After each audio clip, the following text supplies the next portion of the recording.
El ministerio y la vida de Jesús se vieron muy caracterizados porque Jesús rompía en ciertos puntos paradigmas sociales que estaban presentes en la época. Tal es el caso entre los judíos y samaritanos, que había una rivalidad a tal punto que se odiaban entre ellos mismos. Pero Jesús, en cierta ocasión, en el capítulo 4 de Juan, nos relata allí que Jesús se acerca a una mujer samaritana y lo que acontece en ese momento es algo revelador, incluso para nuestros tiempos que estamos atravesando por esta pandemia. Jesús y la mujer samaritana tienen una charla, pero también una cierta discusión, donde en cierto modo Jesús le enseña a la mujer algo que debería estar por acontecer.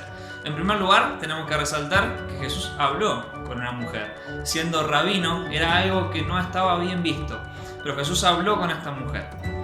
En segundo lugar, estaba la discusión entre samaritanos y judíos en dónde era el lugar donde se debía adorar, si era en el monte de Samaria o si era en el templo en Jerusalén, el lugar exacto para buscar de la presencia de Dios. Y ahí es donde en el versículo 20 la samaritana le dice: nuestros padres adoraron en este monte y vosotros decís que Jerusalén es el lugar donde se debe adorar. Ahí en cierto punto le está echando en cara. Dicen: nuestros padres adoraron en este monte, pero ustedes, los judíos, dicen que es en Jerusalén donde se tienen que adorar. Y Jesús le dice: mujer, créeme, que la hora viene cuando ni en este monte ni en Jerusalén adoraréis al Padre.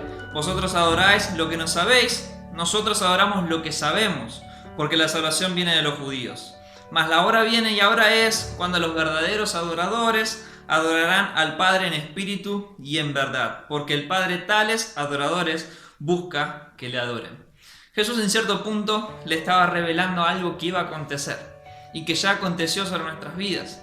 Él le estaba diciendo: no hay un lugar exacto en el cual es lícito buscar de la presencia de Dios, en el cual es el mejor lugar para buscar de Dios, sino que llegará el momento donde por medio de la muerte de Jesús, eso que nos separaba de Dios se iba a romper y el lugar para adorarle se iba a convertir donde esté cada cristiano, donde esté cada persona buscando de Dios, ya sea en tu casa, ya sea fuera de tu casa, ya sea en el trabajo, ya sea en un templo, ¿sí? En cualquier lugar, personas que busquen a Dios, ahí sería el momento exacto para adorar a Dios.